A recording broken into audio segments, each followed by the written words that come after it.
Hello everyone, welcome to my channel CTET and KVS classes. Myself Mousami. तो चलिए आज की जो क्लास है उसे शुरू करते हैं। तो आज हम हिस्ट्री पढ़ने वाले हैं, यानी हमारी हिस्ट्री की एनसीईआरटी की बुक क्लास 6। ठीक है, हम लोग क्लास 6 की एनसीईआरटी की बुक पढ़ रहे थे, जिसमें हमने चैप्टर 1, चैप्टर 2 और चैप्टर 3 कंप्लीट कर लिया है। जिन्होंने भी नहीं देखी है वो लोग प्लेलिस्ट में जाके वीडियो को देख सकते हैं। तो आज जो है वो हमारी चैप्टर 4 यानी आरंभिक नगर, इसे हमें कंप्लीट करना है। ठीक है, तो शुरू करने से पहले आप लोग दिमाग में, अपने माइंड में ये सेट करके बैठे कि हमें इसी क्लास में अपने दिमाग में सब फिक्स कर लेना है। ऐसा ना हो कि आपको बाद में फिर एनसीईआरटी की बुक देखनी पड़ रही है। ठीक है, आप अगर अपना समय कहीं लगा रहे हो तो कोशिश कीजिए कि उस समय में आपका वो चीज़ पूरी तरह से कवर हो जाए, पूरी तरह से सेट कर जाए। ठीक है, ऐसा नहीं होना चाहिए कि यहाँ भी वो समय दे रहे हो और फिर दूसरे जगह भी दे रहे हो। ऐसे क्या होगा, आपके पास उतना टाइम है नहीं कि आप एक चीज़ के लिए हर जगह समय दो, और आपका समय खत्म होगा वैसे, और आपका सारा चैप्टर जो है, आपका सिलेबस जो है केवीएस का, वो कंप्लीट नहीं हो पाएगा। ठीक है, तो अपना जो समय है कहीं अगर लगा रहे हो तो वो दिमाग में सेट करके रखना है कि ये समय अगर हम यहाँ दे रहे हैं तो कोशिश करना है कि उसी जगह पे मेरा सब कुछ कंप्लीट हो जाए, फिर हमको उसे बाद में देखने की ज़रूरत ना पड़े। ठीक है, तो इसी क्लास में आपको ये सब जो है, जो भी आज हमारा क्लास होने वाला है आरंभिक नगर, वो आप लोग को सेट कर लेना है। अलग से एनसीईआरटी की बुक आप लोग को पढ़ने की ज़रूरत नहीं है, क्योंकि जितना भी है वो आपके क्लास में काफ़ी है। आपके केवीएस के एग्ज़ाम में इससे बाहर कुछ नहीं आएगा। ठीक है, केवीएस के एग्ज़ाम में आपके इससे बाहर कुछ नहीं होगा। जो भी होगा वो इस क्लास के अंदर इतने से ही होने वाला है। ठीक है, अलग से आप लोग को एनसीईआरटी के बुक के पीछे मेहनत करने की ज़रूरत नहीं है। वो मेहनत करने का काम वो मेरा है। आपके एनसीईआरटी के बुक के पीछे मेहनत करने का काम मेरा है। आप लोग का काम बस इतना है कि आप लोग वीडियो देखो, जितना पढ़ाया जा रहा है उतना ही देखो और उसे समझो। ठीक है, रटना नहीं है। 1000 बार कहा गया है कि आप लोग को रटना नहीं है। ऐसा नहीं है कि हिस्ट्री को कहा जाता है हिस्ट्री यानी कि रटना। अब बैठ के क्या करो, रटो नहीं। हिस्ट्री मतलब रटना नहीं होता है। हिस्ट्री का मतलब भी समझना होता है। हिस्ट्री को आप समझो, इतिहास जो है आपका उसे आप समझो। ठीक है, आपके पहले किस किस चीज़ों का हमारे दुनिया में कोई चीज़, अगर किसी चीज़ का आविष्कार हुआ है, कोई चीज़ आया है, आदि मानव जो थे वो लोग कैसे आगे बढ़े, धीरे धीरे कैसे परिवर्तन, कैसे बदलाव आया है, इन सब चीज़ों को रटना नहीं होता है। इन सभी चीज़ों को क्या करना पड़ता है, समझना होता है। ठीक है, अब किसी चीज़ का आविष्कार हुआ है तो बैठ के रटोगे? पहले के लोगों में और अभी के लोग में जितना, उस समय में और इस समय में जितना बदलाव हुआ है। ठीक है, पहले के आदि मानव कच्चा मांस खाते थे, धीरे धीरे आग का आविष्कार हुआ, पका के खाने लगे, धीरे धीरे उनके रहन सहन में बदलाव आया। ये सब क्या करोगे, रटोगे नहीं। हमें इतिहास रटना नहीं होता है। हमें ये नहीं कहा जाता इतिहास को रटो, नहीं, इतिहास भी हमें समझना है। ठीक है, हमें अपनी ज़िंदगी को समझना है। हमारे पहले हमारे पूर्वजों ने क्या क्या किया, क्या क्या हुआ, किन किन सभ्यता का विकास हुआ, कौन कौन सी सभ्यताएं थी, इन सभी चीज़ों को हमें समझना है। ठीक है, तो रटने का काम नहीं करेंगे, बिल्कुल भी नहीं करेंगे रटने का काम। ठीक है, हमें बस क्लास में समझने वाला काम करना है। ठीक है, रटोगे तो फिर एग्ज़ाम में कन्फ्यूज़न, क्वेश्चन में जब ऑप्शन दिखेगा 4, तब वही आपका सिचुएशन जो है वो ख़राब हो जाएगा। ठीक है, तो चलिए शुरू करते हैं। तो सबसे पहले जो भी चैनल से नए जुड़े हैं वो लोग चैनल को सब्सक्राइब कर लीजिएगा। ठीक है, बेल आइकन दबा लीजिएगा ताकि आप पे नोटिफिकेशन जा सके, क्योंकि हमारी जो क्लास होगी वो एक भी आपकी ऐसी क्लास नहीं होने वाली है जो आपके यूज़ की ना हो। सब आपके एग्ज़ाम से रिलेटेड ही होने वाला है। ठीक है, जो आपके एग्ज़ाम में हेल्प करेगा। तो चलिए अब टाइम बर्बाद नहीं करते, अब हम क्लास शुरू करते हैं। तो हमारा क्लास 6 का चैप्टर 4 है आरंभिक नगर। अब आरंभिक नगर इसे कह सकते हैं, ये बहुत ही ज़्यादा इम्पॉर्टेंट है। कैसे? इससे आप लोग के क्वेश्चन आ भी जाएंगे और आप लोग को समझ भी नहीं आएगा कि क्वेश्चन आए कहाँ से हैं। ठीक है, ये थोड़ा सा बड़ा चैप्टर है लेकिन इससे क्वेश्चन अधिकतर पूछे जाते हैं। ठीक है, तो वो हाल नहीं करना है कि क्वेश्चन इससे आए हैं और आप लोग को पता नहीं है क्वेश्चन ये पॉइंट जो थे वो थे किस चैप्टर में। ठीक है, तो इस चैप्टर को आप लोग को बहुत अच्छे से समझना है। ठीक है, कुछ नहीं करना है, लिखना नहीं है, बैठ के लिखना शुरू कर दो, वो सब कुछ नहीं करना है, बस अपने दिमाग को यहाँ रखो। ठीक है, आप लोग को समझाना मेरा काम है, बस अपना दिमाग जो है यहीं रखना है। तो शुरू करते हैं आरंभिक नगर। अब हमारा आरंभिक नगर ये क्या है? आरंभिक नगर क्या है? पढ़ना बस शुरू हो गया आरंभिक नगर, चलो आरंभिक नगर आरंभिक नगर आरंभिक नगर पढ़ रहे हैं। आरंभिक नगर, अरे क्या है आरंभिक नगर? ये भी तो पता होना चाहिए ना, क्योंकि समझना है। अगर वही काम करोगे रटने वाला तो फिर नहीं काम चलेगा आपका, वो आपको हर टाइम रटना ही पड़ेगा। वो एक लंबा प्रोसेस हो जाएगा कि हर एग्ज़ाम दो तो फिर खोलो, फिर चैप्टर निकालो और फिर रटो। नहीं, समझना है आरंभिक नगर अगर है चैप्टर तो ये क्या है, मतलब क्या है आपका। आरंभिक का मतलब हम बोल सकते हैं पहले का, या बोल सकते हैं आरंभ। आरंभिक मतलब होता है आरंभ, शुरुआत का। ठीक है, सबसे पहले होता है, यानी आपके सबसे पहले का नगर, यानी सबसे पहले जो नगर की शुरुआत हुई थी, ठीक है, जिस नगर के बारे में हमें पता चला था वो होता है आरंभिक नगर। ठीक है, यानी कि सबसे पहले का। अब हमारे सबसे आरंभिक नगर जो था, यानी सबसे पहले का जो नगर था वो कौन सा था? वो आपका हड़प्पा नगर था। ठीक है, हड़प्पा नगर था और वो कहाँ है? वो आपके पाकिस्तान में है। ठीक है, आपका हड़प्पा नगर जो है वो पाकिस्तान में है। अब नेक्स्ट जो है वो आपकी हड़प्पा सभ्यता, नाम कैसे पड़ा? हड़प्पा तो समझ गए, चलो हड़प्पा जो था वो सबसे हमारा प्रारंभिक नगर था, लेकिन हड़प्पा सभ्यता ये नाम क्यों पड़ गया?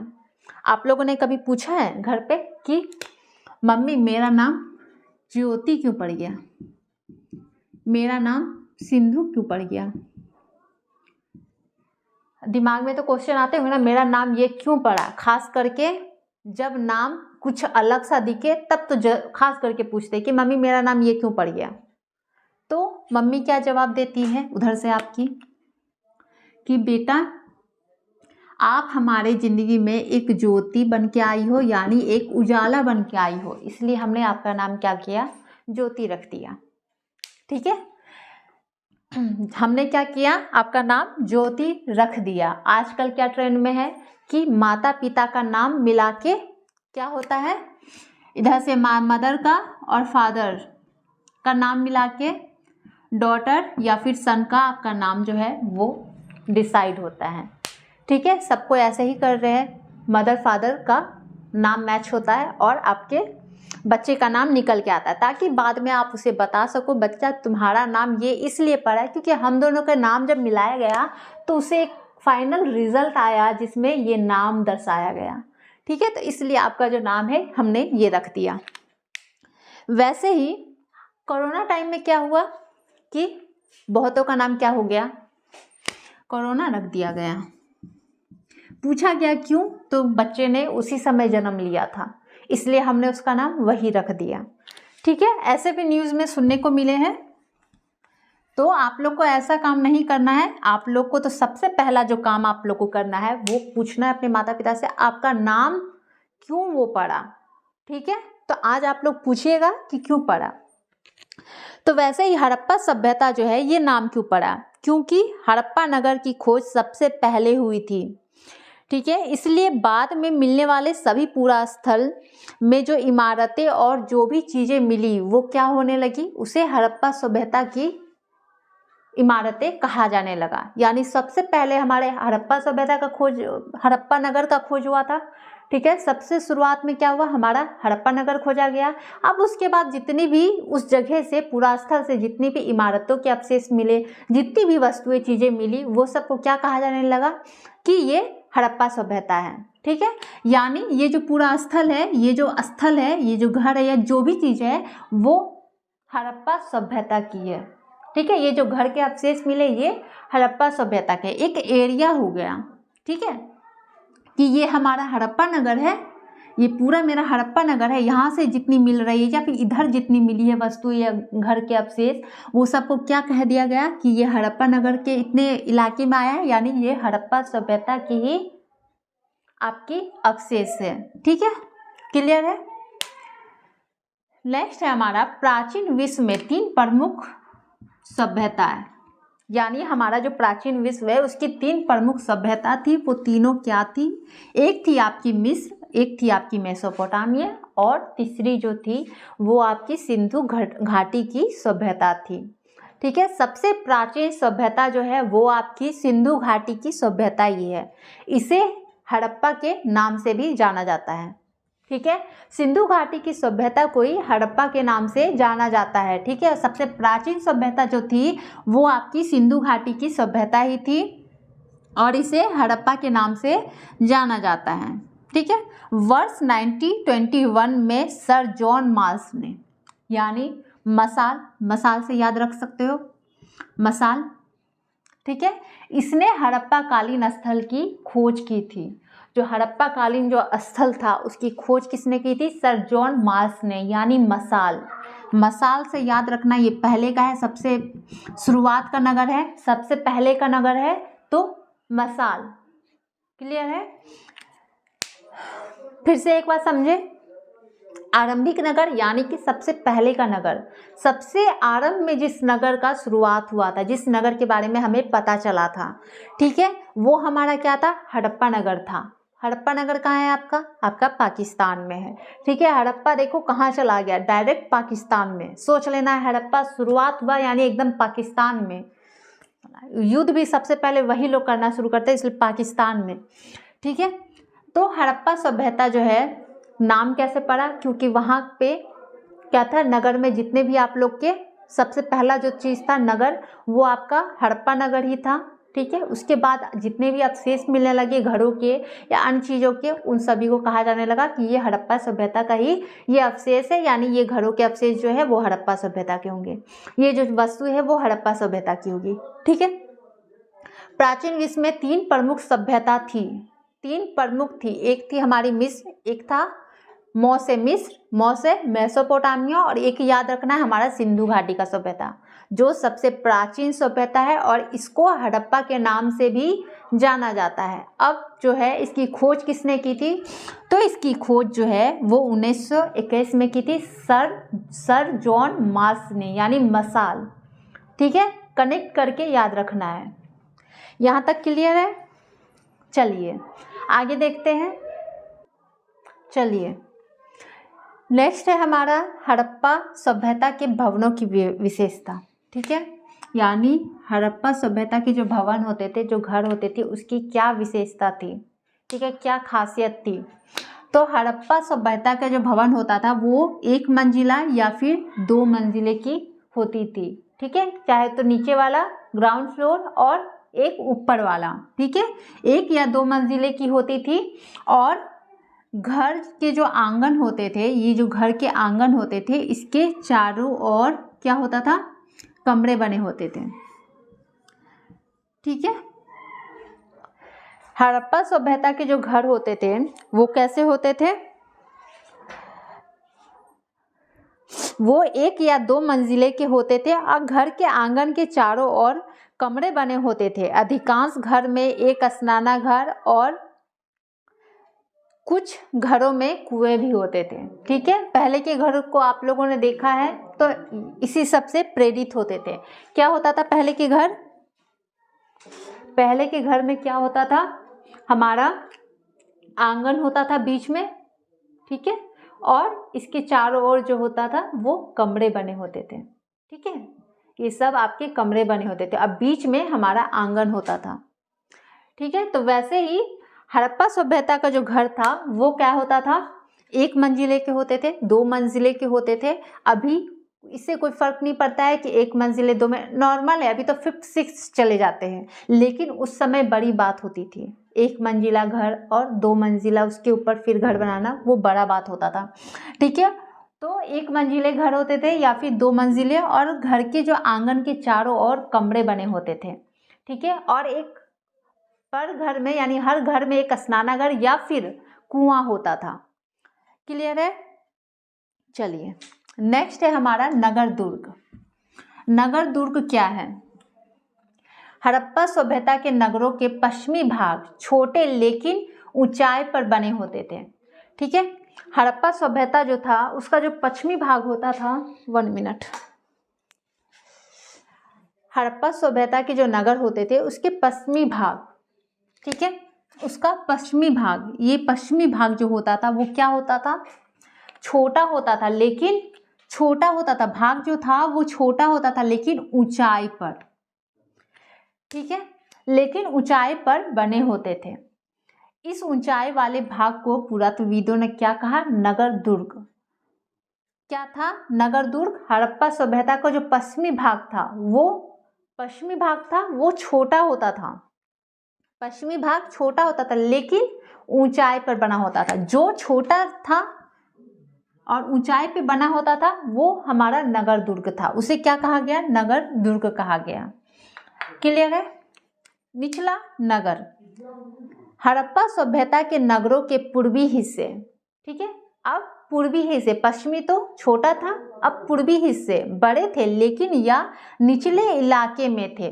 लेकिन क्या हो गया? वो तो ऊंचा, जो छोटा था वो ऊंचे में गया और जो बड़ा है वो निचले में चला गया। ठीक है, हड़प्पा सभ्यता के नगर के पूर्वी हिस्से तो बड़े थे लेकिन निचले इलाके में थे। ठीक है, इस निचले हिस्से को पुरातत्वविदों ने निचला नगर कहा। निचला नगर आराम से समझ सकते हो कि पूरब में था, निचला नगर पूरब में था। ठीक है, छोटा सा है पूरब नाम, ठीक है, वो निचला नगर आपका था। और क्या था? ये पूरब के हिस्से बड़े थे, पूरब में था, पूरब नाम छोटा है लेकिन हिस्सा क्या था? बड़ा था।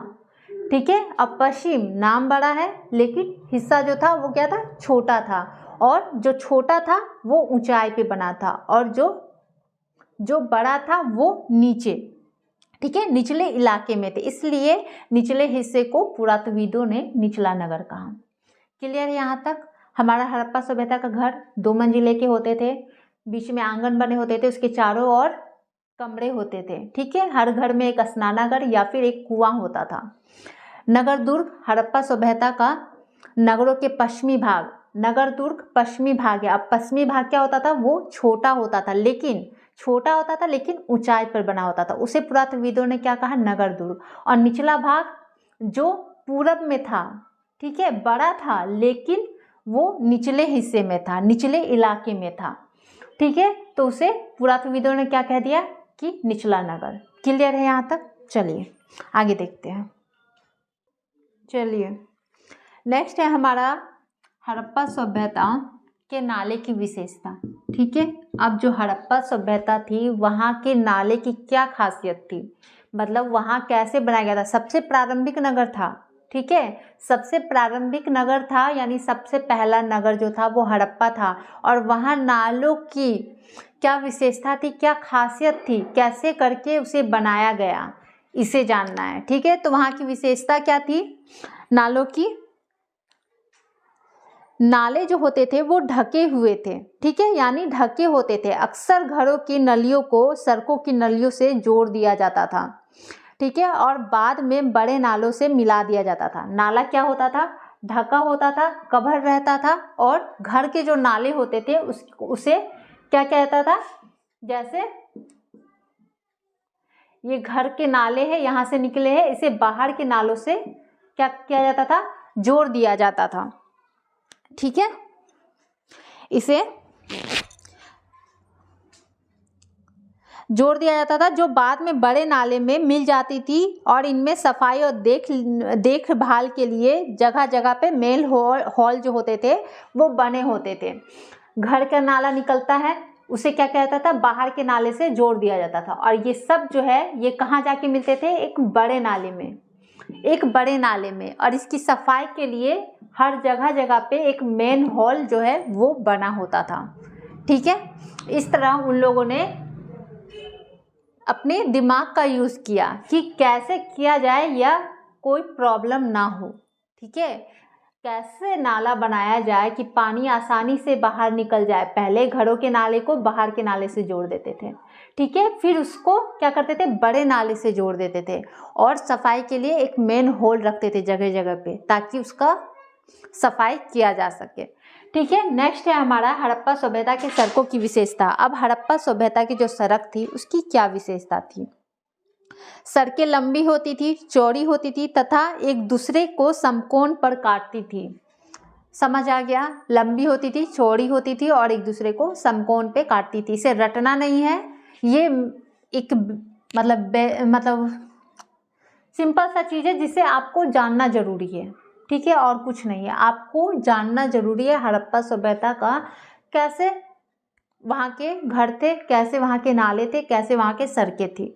ठीक है, ये चीज़ जानना जरूरी है, आगे आप लोग को आसानी होगी। या फिर कभी क्वेश्चन आता है तो आप लोग के दिमाग जो है वो काम करेगा कि हड़प्पा सभ्यता कैसा था, वहाँ की घरें कैसी होती थी, वहाँ के नाले कैसे होते थे। ये सब चीज़ आपकी जानकारी के लिए बहुत ज़रूरी है। ठीक है, चलिए तब नेक्स्ट है हमारा हड़प्पा सभ्यता के घरों, नालों और सड़कों का निर्माण योजनाबद्ध तरीके से होता था। यानी वहाँ के जो घर और सड़क और जो नाले बने होते थे वो योजनाबद्ध तरीके से होता है, यानी कि एक योजना बनाई जाती थी। जैसे आप लोग क्या करते हो, बैठ के KVS के एग्ज़ाम को क्वालिफाई करना है, एक योजना बनाए ना, एक अपना क्या बनाए, योजना बनाए कि हमें क्या करना है। पहले एक काम करते हैं, हम सिलेबस को देखते हैं, हमें पढ़ना क्या क्या है, फिर एक काम करते हैं उसके बारे में कौन सब्जेक्ट में क्या पढ़ना है क्या ना पढ़ना है उसे हम देखते हैं।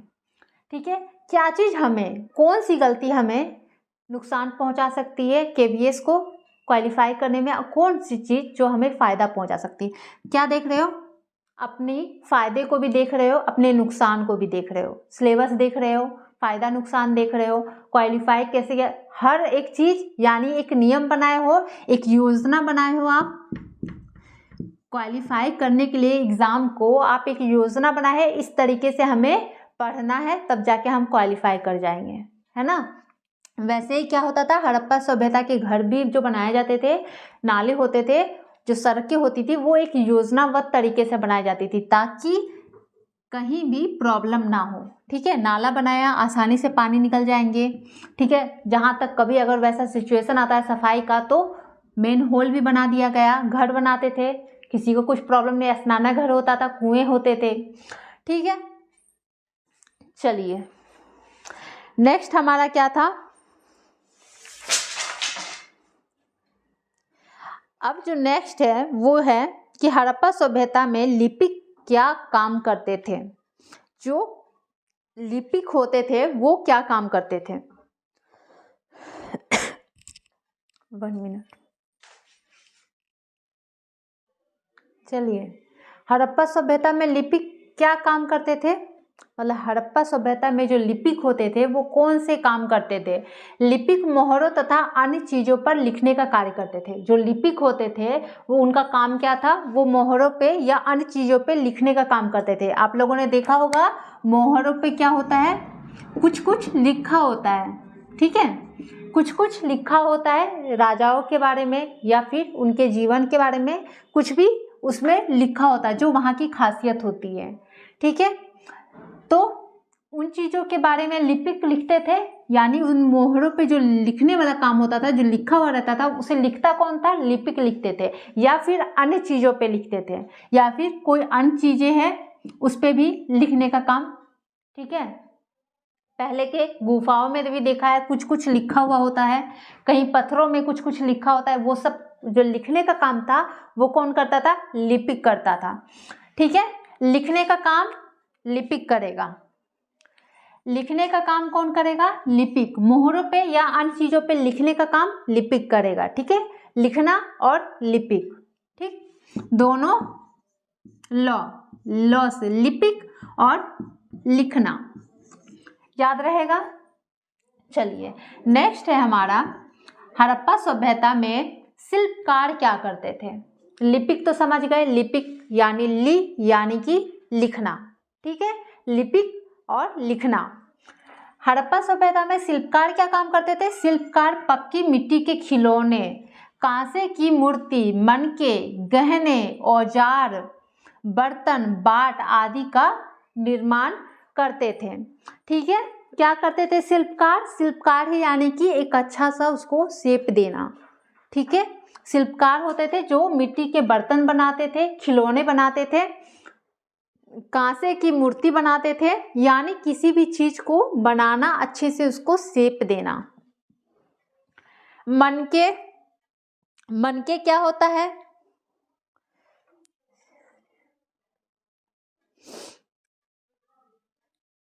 ऐसी चीज, मनके क्या होता है? ऐसे बंधे हुए दोनों जिससे परोकर माला बनाई जाती है। रहता है ना आपके बहुत छोटी छोटी सी चीज जिसे एक एक को धागे में पिरो के माला बनाई जाती है। ठीक है, या फिर एक एक चीज को जोड़ के क्या कहता है, घर में सजावट के सामान बनाई जाती है, वो होते हैं मनके। गहने, औजार, बर्तन, बाट। अब बाट क्या होता है? बाट क्या होता है? बाट जैसे आप लोग क्या करते हो, कुछ खरीदने जाते हो तो तराजू में नाप तोल होता है ना, तो उसमें किस चीज का यूज होता है? बाट का। एक पल्ले में, यानी कि एक साइड आपके जो सामान ले रहे हो वो रहेगी और एक साइड बाट रहता है। ठीक है, उसे बाट कहते हैं। आदि का निर्माण करते थे। समझ गए? बाट किससे बनाए जाते थे? अब वो जो बाट होता था जिसे हम नाप तोल के समय में तराजू में एक साइड रख के जिसका यूज करते हैं, वो किससे बनाए जाते थे? वो चट नामक पत्थर से। ठीक है, बाट किससे बनाया जाता था? चट से।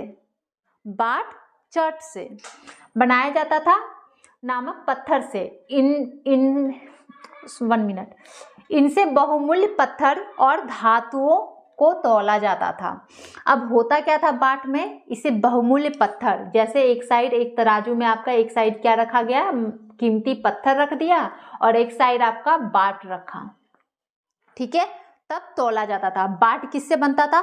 बाट शर्ट से। ठीक है, बस ये ब को हटा देना है, यहाँ 100 जोड़ देना है। ठीक है, चट नामक, सॉरी ये बाट है, चट, यहाँ पे चौट जोड़ देना है, चट नामक पत्थर से। ठीक है, बाट बनाया जाता, कैसे बनाया जाता था? चट से, चुटकियों में बनाया जाता था। ठीक है, तो चट नामक पत्थर से बनाया जाता था। ठीक है, क्लियर है यहाँ तक? हड़प्पा सभ्यता में मनके किससे बनाए जाते थे? अब जो मनके होते हैं, यहाँ देखा ना आपने, शिल्पकार मनके बनाते थे। अब मनके बनाए किससे जाते थे? मनके तो बनाता था शिल्पकार, लेकिन मनका जो होता था वो किससे बनता था? तो कार्निलियन पत्थरों को काट कर और तराश कर बनाए जाते थे। जो कार्निलियन जो पत्थर होता था उसको काटा जाता था, उसको तराशा जाता था और तब जो है आपका मनका तैयार होता था। अब उस मनके में क्या करते थे? इसमें छेद कर धागा डालकर माला बनाई जाती थी। ठीक है, आपका मनका जो होता है कौन बनाता था? शिल्पकार बनाता था। लेकिन मनके बनाए कैसे जाते थे? तो वो कार्निलियन नामक एक पत्थर होता था, नाम बड़ा है। ठीक है, कार्निलियन नामक जो पत्थर होता था उसको काटा जाता था, तराशा जाता था और उसे एक धागे में माले की तरह पिरो करके उसे बनाया जाता था। ठीक है, उसमें यानी कि उसे काट दो और क्या करो? तराशना, यानी एक अच्छा सा शेप देना और फिर उसमें छेद करना और धागे में पिरोना। ठीक है, ठीक है, चलिए क्लियर है यहाँ तक? हड़प्पा सभ्यता में लिपिक क्या काम करते थे? तो लिपिक होता था, लिपिक यानी कि लिखने का काम, लिपिक यानी लिखने का काम, यानी मोहरों पे लिखता होगा या अन्य चीज़ों पे लिखने का काम उसका था। ठीक है, शिल्पकार क्या होता था? जो बनाता था, अच्छा किसी चीज़ को शेप देता। बर्तन, ये मिट्टी के आपकी क्या बनाती थी? शिल्पकार पक्की मिट्टी के खिलौने बनाते थे, कांसे की मूर्ति बनाते थे, मनके बनाते थे। अब मनके कैसे बनता है? तो वो कार्निलियन पत्थर से बनता है, उसको काट के और क्या करके? काट के और तराश कर बनाया जाता था, उसमें छेद किया जाता था और धागा में पिरोया जाता था। क्लियर है। बाट जो होता है किससे बनाए जाते थे, वो चट नामक पत्थर से। सब पे एक चीज देख रहे हो, पत्थर है। कुछ भी बनाया जा रहा है तो यूज किस चीज का हो रहा है, पत्थर का हो रहा है, बस पत्थर का नाम अलग है, ठीक है, लेकिन है सब पत्थर, ठीक है। तो बट जैसे ये नाम छोटा है बाट, वैसे चट, ठीक है, तो चट नामक पत्थर से। क्लियर है यहाँ तक। नेक्स्ट हम देखते हैं,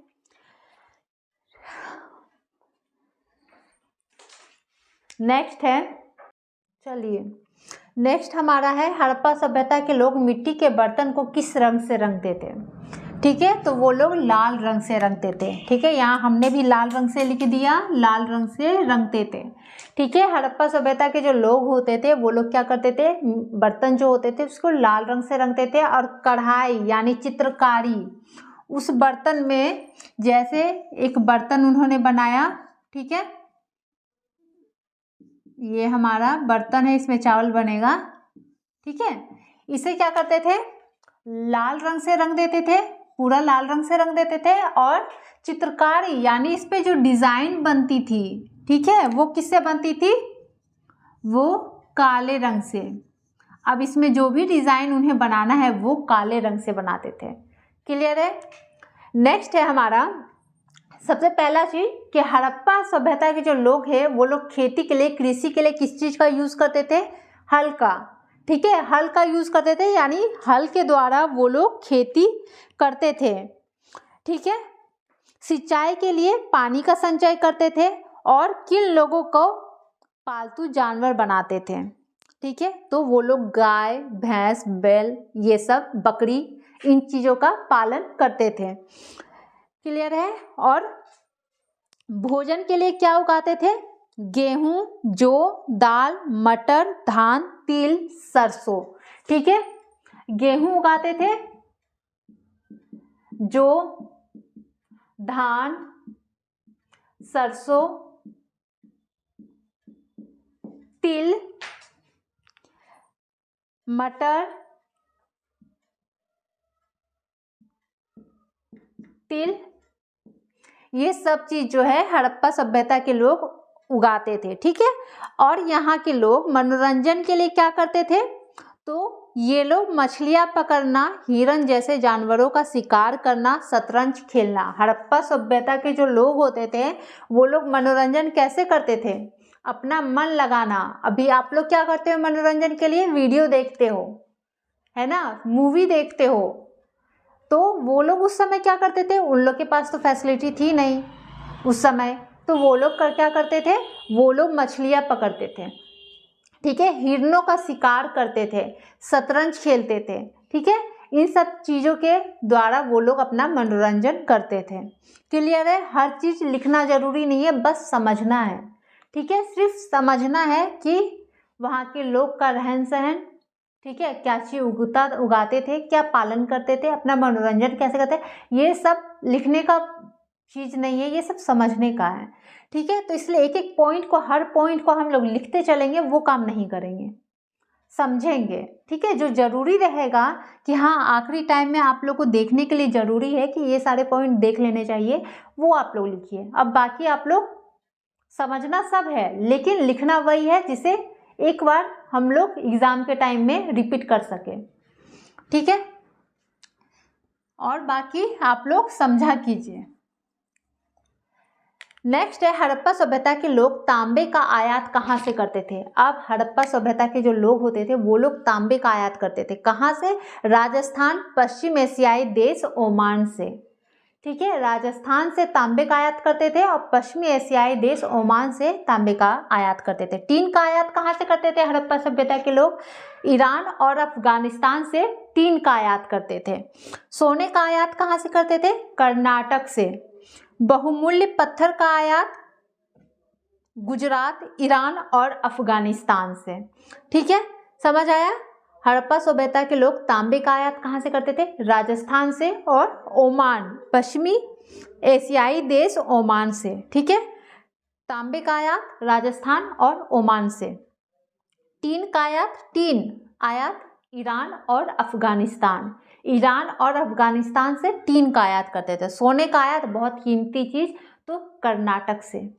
ठीक है। बहुमूल्य पत्थर का आयात गुजरात से, ईरान से और अफगानिस्तान से। जहाँ ईरान दिख रहा है वहाँ अफगानिस्तान दिखेगा। ठीक है। तो गुजरात, ईरान और अफगानिस्तान। कांसा कैसे बनाया जाता है? तो ये तांबा और टीन को मिला करके आपका कांसा बनाया जाता है। क्लियर है यहाँ तक? चलिए, तो हड़प्पा के बारे में ये क्लास जो है आपका, ये जो चैप्टर 4 है आरंभिक नगर, ये बहुत ही बड़ा है। एक क्लास में अगर कवर करने चलो तो दिमाग से ऊपर चला जाएगा, इसलिए इसे आज के लिए इतना ही रहने देते हैं। नेक्स्ट क्लास में हम इसे पूरा कंप्लीट करेंगे। ठीक है। खिचड़ी नहीं बनाना है, जितना समझ पा रहे हो उतना ही समझना है। तो अभी हम लोग क्या क्या समझे हैं हड़प्पा सभ्यता के बारे में? सबसे प्रारंभिक नगर था। ठीक है। और क्या समझे हैं कि वहाँ की जो कृषि होती थी वो हल के द्वारा करते थे खेती, और क्या फसल होता था उनका? गेहूँ, जौ, तिल, सरसों, मटर। ठीक है। ये सब वहाँ की खेती थी। मनोरंजन के लिए क्या करते थे वो लोग? मछली पालन करते थे, हिरन का शिकार करते थे और शतरंज खेलते थे। ठीक है।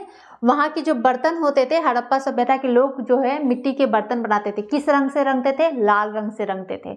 और उसमें चित्रकारी जो करते थे उस बर्तन में, वो काले रंग से। ठीक है। उसके बाद हमने क्या देखा था कि नगर दुर्ग क्या होता है? तो हड़प्पा सभ्यता के नगर के जो पश्चिमी भाग होता था और छोटा होता था लेकिन ऊंचाई पे होता था, उसको नगर दुर्ग कहते थे। निचला नगर जो पूर्वी भाग को कहते थे, जो बड़ा होता था लेकिन नीचे होता था, वो हमारा निचला नगर होता था। ठीक है। उसके बाद हमने क्या देखा था कि वहाँ के नाले का, जो भी हड़प्पा सभ्यता के घर, नाले, सड़कों का निर्माण जो होता है वो किस तरीके से करते थे? योजनाबद्ध तरीके से, यानी एक योजना की बना करके कि ऐसे करेंगे। घर के नाले पहले निकल के बाहर के नाले से मिलाएंगे, उसके बाद उसे बड़ी नाले से, उसके बाद उसमें सफाई के लिए हर जगह एक होल रहेगा। ठीक है। वहाँ के भवन कैसे होते थे? तो 1 मंजिल के या फिर 2 मंजिले, और बीच में आंगन और चारों ओर रूम बने होते थे। ठीक है। हर घर में एक स्नानागार या फिर कुआं होता था। क्लियर यहाँ तक? अब लिपिक किससे कहते थे? जो लोग मोहर या अन्य चीजों पे लिखने का काम करते थे, यानी जो लिखते थे वो लिपिक होते थे। और शिल्पकार क्या होते थे? जो मिट्टी के खिलौने बनाते थे, कांसे की मूर्ति बनाते थे, मनके बनाते थे, औजार बनाते थे, ये सब जो बनाते थे वो होते थे आपके शिल्पकार। क्लियर है? बाट किससे बनाया जाता था? बाट जो तराजू में नाप तोल के लिए कीमती वस्तुओं, पत्थरों को नापा जाता था, उसके लिए बाट का उपयोग किया जाता था। किससे बनता था? चट नामक पत्थर से। बाट चट नामक पत्थर से बनता था। ठीक है। और आपका जो मनका होता था वो किससे बनता था? वो कार्निलियस, याद रखिएगा, बड़ा नाम है, कार्निलियन नामक पत्थर से उसे काट के तराश के एक शेप दिया जाता था और उसमें छेद करके उसके धागे में पिरोकर बनाया जाता था मनके को। क्लियर है? और आपका टीन का आयात होता था ईरान और अफगानिस्तान से। ठीक है। टीन का ईरान और अफगानिस्तान से। तांबे का आयात एशियाई देश ओमान, राजस्थान से। सोना हमेशा याद रखिएगा कर्नाटक। सोना कहाँ से हुआ था? कर्नाटक से हुआ था। बहुमूल्य पत्थर कहाँ से हुआ था? गुजरात है हमारा, और ईरान और अफगानिस्तान। और आपका जो कांसा होता है कैसे बनाया जाता है? तांबा और टीन को मिला के कांसा बनाया जाता है। ठीक है। तो आज इतना ही रहने देते हैं। इस चैप्टर को हम नेक्स्ट क्लास में, यानी कल की क्लास में इसे कंप्लीट करेंगे। तो कल हमें क्या क्या देखना है? हमें लोथल के बारे में जानना है। ठीक है। लोथल के बारे में जानना है। फेयंस क्या होता है? फेयंस मतलब जितना आपका और इम्पोर्टेंट है वो सब अभी के लिए रख रहे हैं। क्यों?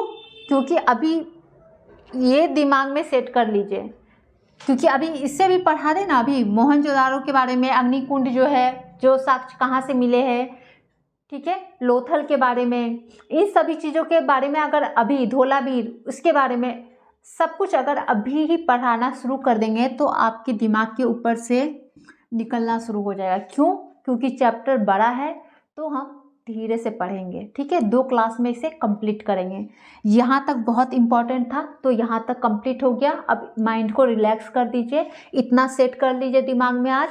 फिर कल नेक्स्ट क्लास में और जो इससे ज़्यादा जो इम्पोर्टेंट और पॉइंट्स हमारे बचे हुए हैं उसे हम कल के क्लास में कंप्लीट करेंगे, ठीक है। तो कल के क्लास में हमें क्या क्या देखना है वो आप समझ लीजिए। फेयंस देखना है, फेयंस है क्या, कैसे तैयार किया जाता है, ठीक है। सूत कताई के बारे में ये जो है क्या है उसके बारे में हम देखेंगे। फिर मेहरगढ़ के बारे में जानेंगे, ठीक है। मोहनजोदाड़ो के बारे में जानेंगे। स्नानागढ़ जो है, महान स्नानागढ़, वो किसे कहा गया है ये देखेंगे। भंडारगृह जो है वो कहाँ है वो भी देखेंगे। और हमारा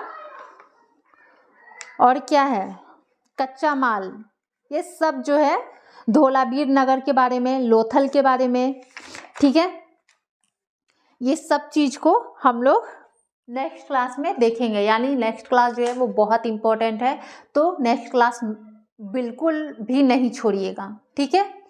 यानी आपका चैप्टर 4 जो है आरंभिक नगर वो तो इम्पोर्टेंट है, ठीक है, उसका आधा तो यहाँ है। लेकिन जो कल क्लास होगी यानी इसकी जो और बची हुई क्लास है बहुत ही ज़्यादा इम्पोर्टेंट है आप लोग के एग्ज़ाम के लिए, इसलिए आप लोग उस क्लास को तो ज़रूर देखिएगा, ठीक है।